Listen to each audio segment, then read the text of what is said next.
નમસ્કાર વિદ્યાર્થી મિત્રો, કેમ છે? મજામાં જ હશો. આપણે પાઠ 2 ગદ્ય યદ ભવિષ્ય વિનશ્યતિ, યદ ભવિષ્યનો વિનાશ થાય છે એ આપણે શીખી ગયા. હવે આપણે પાઠ 3 પદ્ય સ્વસ્થ વૃત્તમ સમાચાર એનો આપણે અભ્યાસ કરીશું. સ્વસ્થ વૃત્તમ સમાચારનો અર્થ થાય સ્વસ્થ આચરણ કર, સારું આચરણ કર. સ્વસ્થ વૃત્તમ એટલે સારું આચરણ. વિશેષણ અને વિશેષ્યથી બનતો શબ્દ હોય તો આપણે કર્મધારય સમાસ થાય. તો અહીંયા સ્વસ્થ એટલે સારું વિશેષણ છે અને વૃત્તમ એટલે આચરણ એ નામ છે. વૃત્તમનો અર્થ થાય આચરણ, સારું આચરણ.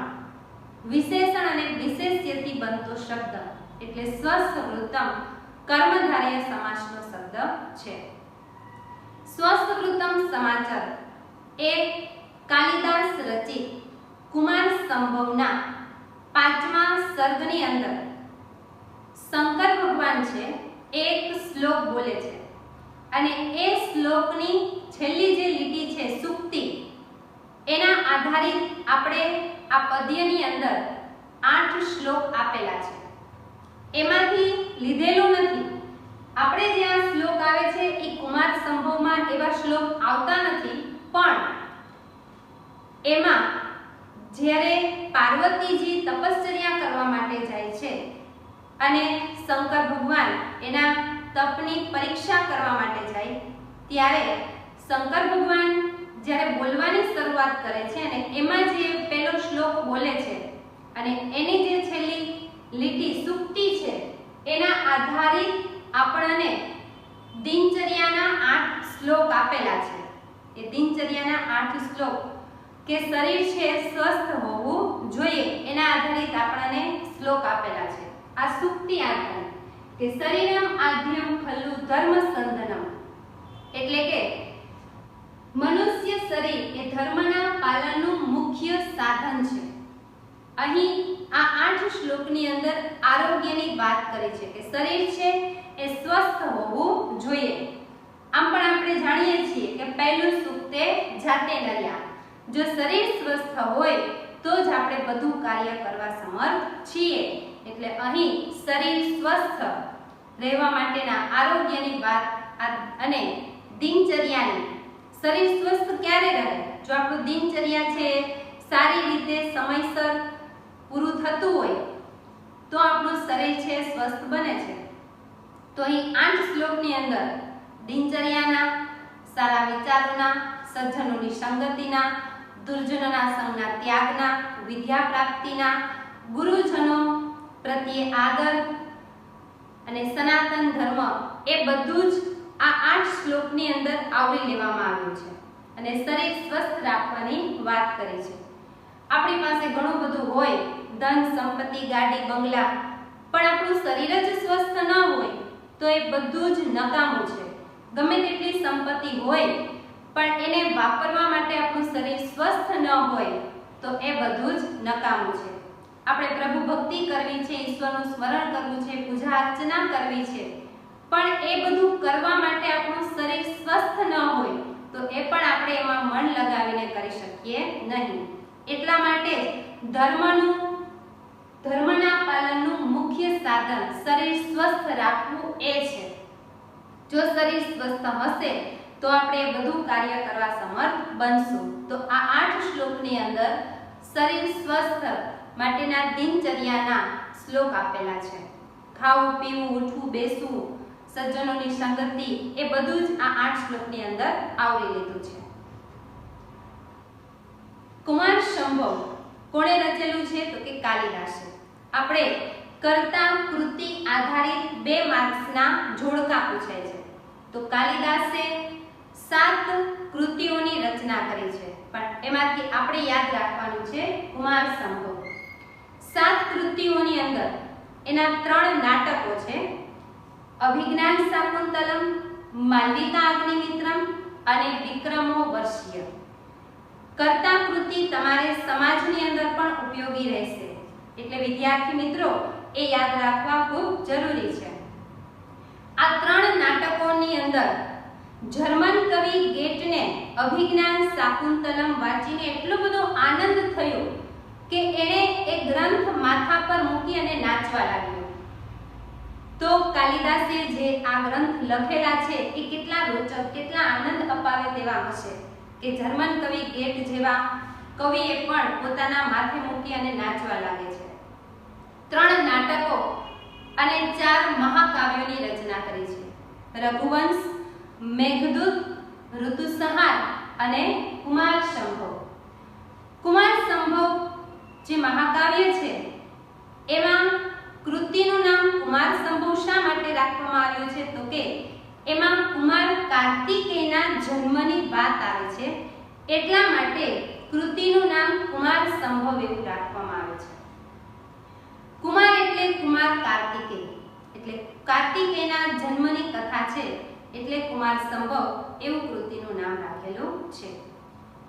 તો પહેલા આપણે કુમાર સંભવ માં જે આવે છે એ પહેલા જાણી લઈએ અને પછી આપણે દિનચર્યાના 8 શ્લોક તરફ જશું.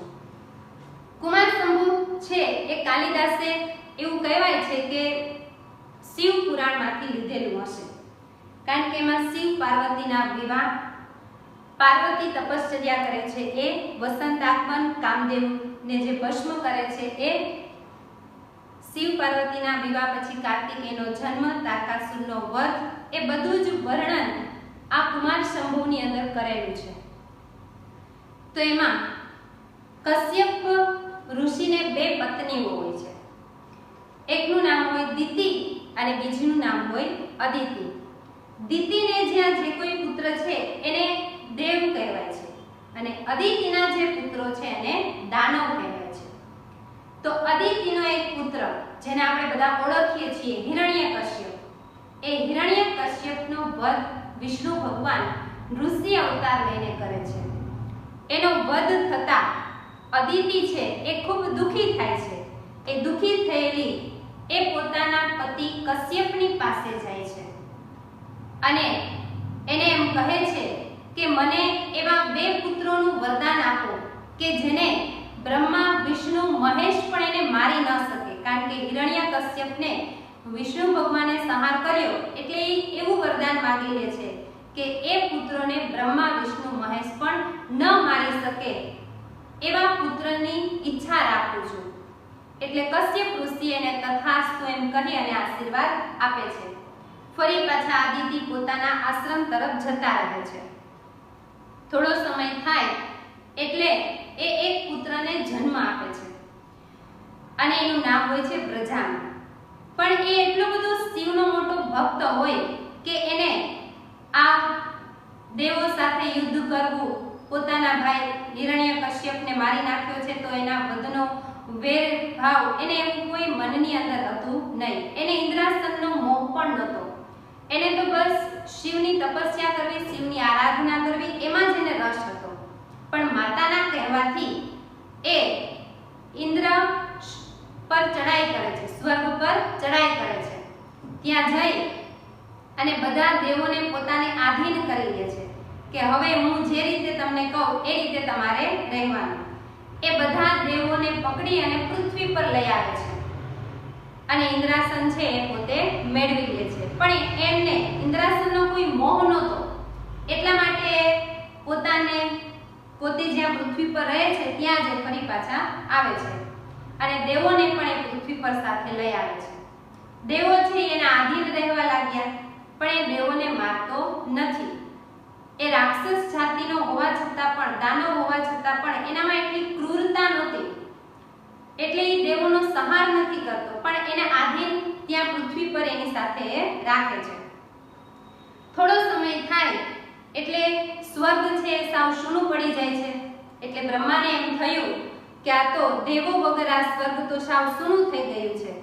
એટલે બ્રહ્મા છે એ આ બ્રજાંગ નામનો જે દાનવ છે, અદિતિનો પુત્ર, એની પાસે જાય છે અને એને વિનંતી કરે છે કે દેવો છે એ પૃથ્વી ઉપર નહીં અને સ્વર્ગમાં રહે તો એ તમારે આધીન જ રહેશે. તમે જે રીતે કહેશો એમ જ એ કરશે, પણ એ પૃથ્વી પર નહીં અને સ્વર્ગમાં રહીને કરે તો? ત્યારે વ્રજાંગ છે એ બ્રહ્માની વાત સ્વીકારી લે છે અને બ્રહ્મા આ વ્રજાંગ ઉપર પ્રસન્ન થાય છે.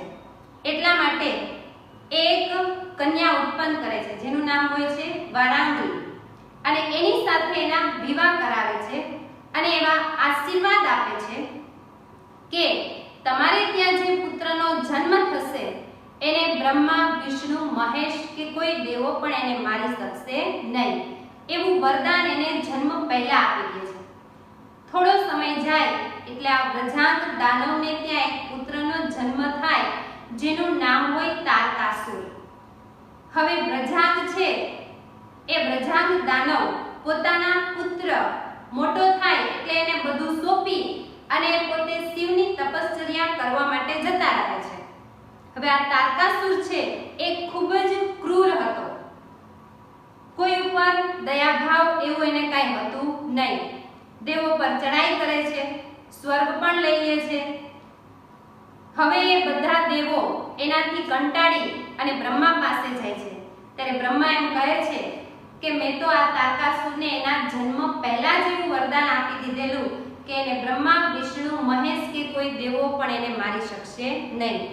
એનો વધ તો શિવનો પુત્ર હોય એ જ એનો વધ કરી શકશે. એટલા માટે શિવ પાર્વતીના વિવાહ કરાવવાનું નક્કી કરે છે. ત્યાં હિમાલય પર્વત અને એની પત્ની મેનકાને ત્યાં એક પુત્રીનો જન્મ થાય છે જેનું નામ હોય પાર્વતી.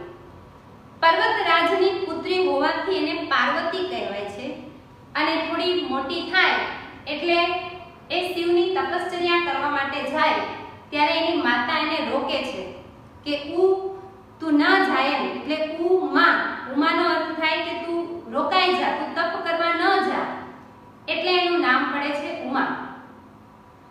આ રીતે ઉમા અને પાર્વતી નામથી એ ઓળખાય છે, શિવની તપશ્ચર્યા કરે છે. અને નારદજીએ એના જન્મથી જ એમ કહેલું કે આ પાર્વતીના વિવાહ છે એ શિવ સાથે થશે.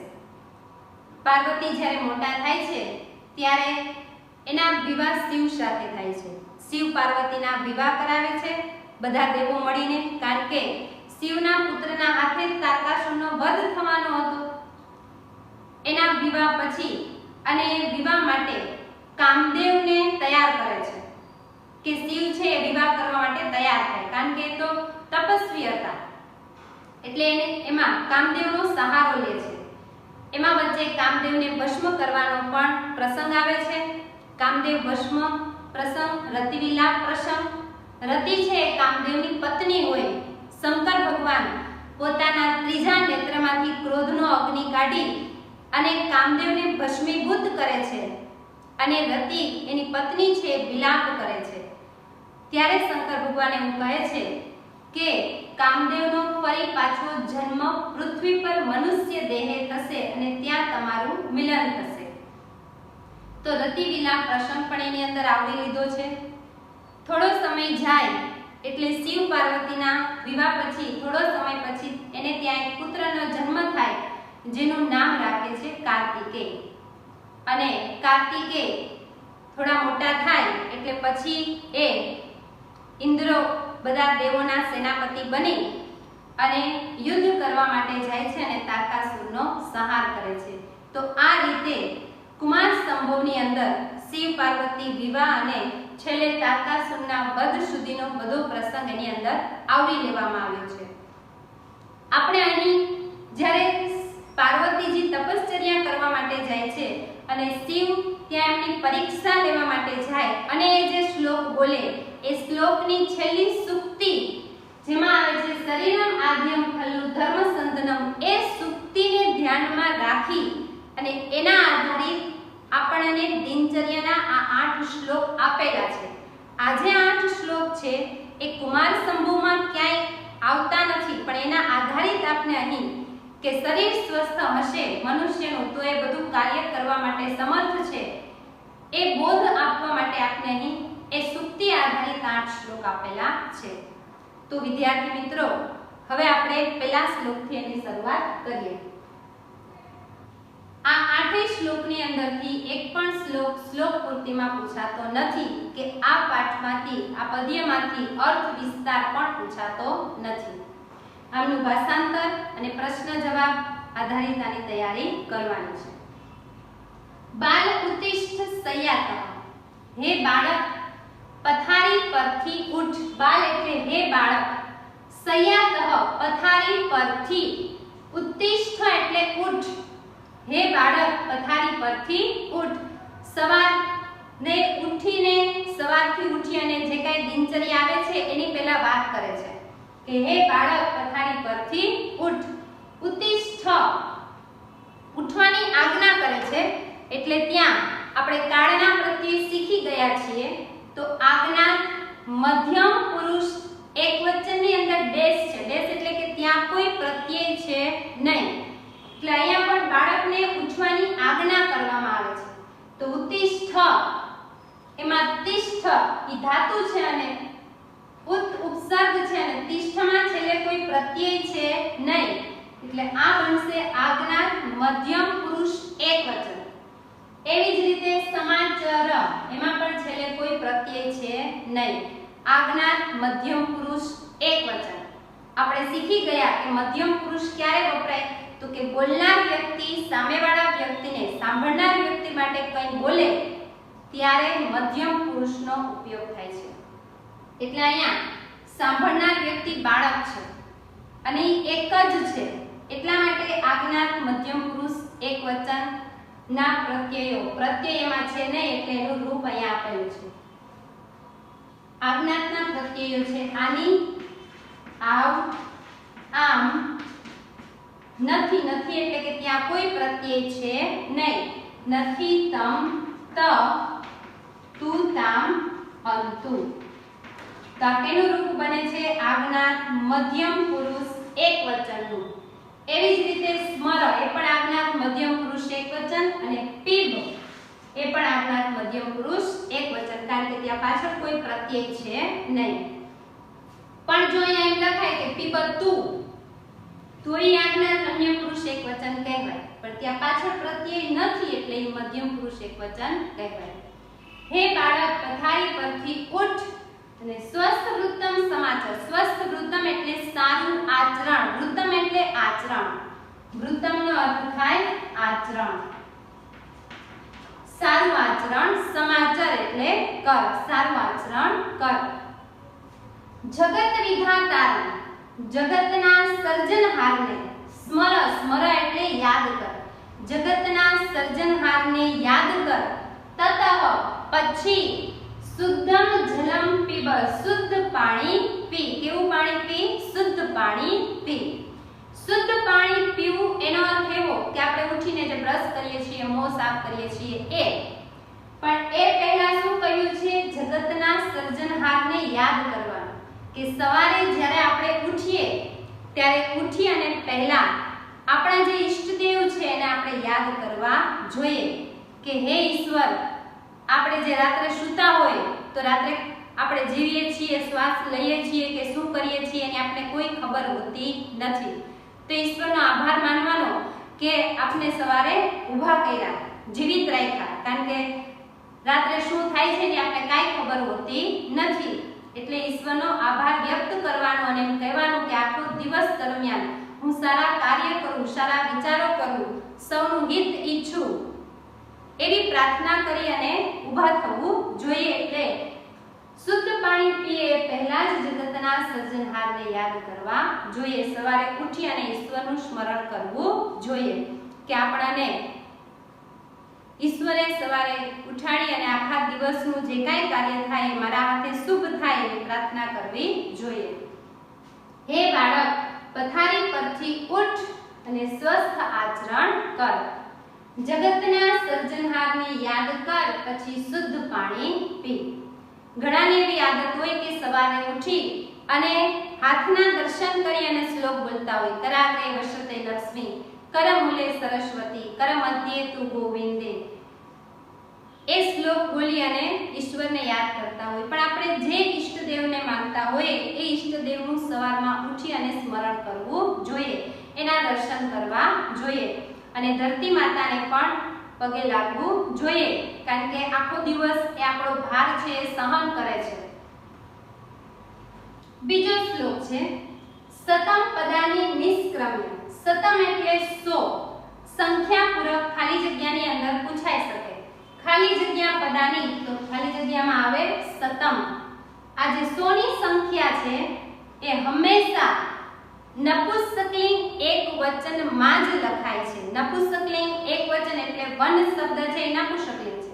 એને આપણે પહેલી વિભક્તિમાં કેમ લખીએ? વનમ. તો 100 ની સંખ્યાને પણ ગમે ત્યાં આવે એની બાજુનો જે શબ્દ છે એ ગમે તે લિંગનો હોય, ગમે તે વચનનો હોય, પણ 100 ની સંખ્યાને હંમેશા સતમ એમ જ લખવામાં આવે છે. સતમ એટલે 100, પદાની એટલે ડગલા. 100 ડગલા નિષ્ક્રમ્ય નીકળીને ચાલીને, 100 ડગલા બહાર ચાલીને. નિષ્ક્રમ્ય ય પ્રત્યય સંબંધક ભૂતકૃદન. 100 ડગલા બહાર ચાલીને. સત્વરમ ઝડપથી. શૌચાર્થમ શૌચ ક્રિયા માટે. ગચ્છ એટલે જા. શૌચાર્થમ એમાં છેલ્લે અર્થમ શબ્દ છે. અર્થમ. જ્યારે ઉત્તર પદની અંદર અર્થ અને હિત જેવા શબ્દ હોય, અર્થ અને હિત જેવા, ત્યારે ચતુર્થી તત્પુરુષ સમાસ બનશે. આપણે તત્પુરુષ સમાસ કેમ યાદ રાખીએ? તો કે બે શબ્દોની વચ્ચે જે પ્રત્યય આવે કે નોની નુનાથી જોડાય છે તો એ ષષ્ઠી તત્પુરુષ સમાસ થાય.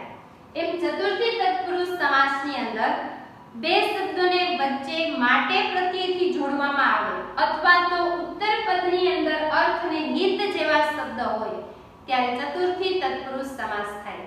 તો શૌચાર્થમ એ ચતુર્થી તત્પુરુષ સમાસનો શબ્દ છે.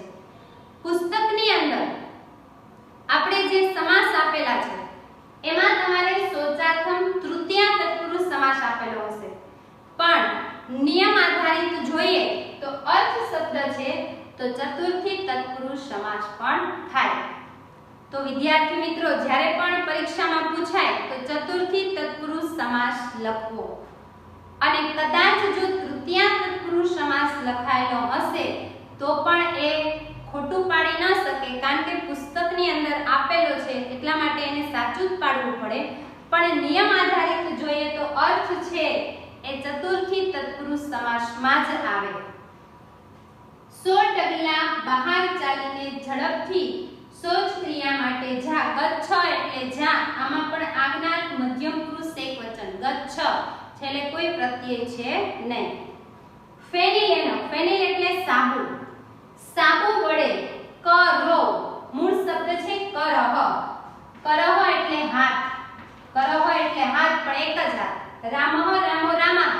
તો રામો દ્વિવચન, એમાં કરો દ્વિવચન એટલે બે હાથ. સાબુ વડે બે હાથ. શુદ્ધો શુદ્ધ. કૃત્વા કરીને. કૃત્વા ત્વા પ્રત્યય છે એટલે સંબંધ ભૂતકૃદન. ત્વાત્ય ય. સાબુ વડે બે હાથ શુદ્ધ કરીને વ્યાયામ આચર. વ્યાયામ કર. આચર એટલે કર. વ્યાયામ પ્લસ અહીંયા સંધિ છૂટી પડે. વ્યાયામ પ્લસ આચર. વ્યાયામ કર. 100 ડગલા નિષ્ક્રમ્ય બહાર ચાલીને. સત્વરમ ઝડપથી. શૌચાર્થમ શૌચ ક્રિયા માટે. ગચ્છ એટલે જા. સાબુ વડે બે હાથ. કરો એટલે બે હાથ શુદ્ધ કરીને વ્યાયામ કર. ત્રીજો શ્લોક તેનમ મર્દય કાયેત્વમ. ત્વમ એટલે તું. અહીંથી ભાષાંતર ચાલુ થશે. તું કાયે શરીર પર. કાયે એમાં મૂળ શબ્દ છે કાયઃ. કાયાને પણ સંસ્કૃતની અંદર મૂળ શબ્દ થાય કાયઃ, પુલ્લિંગ. આપણે જે રામનું આખું કોષ્ટક આવે એમાં સપ્તમી વિભક્તિ આવે રામે. એ રામે આધારિત કાયે એટલે શરીર પર સપ્તમી વિભક્તિનું રૂપ છે. તું શરીર પર. તેનમ મર્દય તેલ વડે માલિશ કર. મર્દય એટલે માલિશ કર. તું શરીર પર તેલ વડે માલિશ કર. તતઃ પછી સ્નાનમ સમાચર. સ્નાન કર. શરીર પર તેલ વડે માલિશ કરવાથી શરીરના જે હાડકાં છે એ મજબૂત બને છે.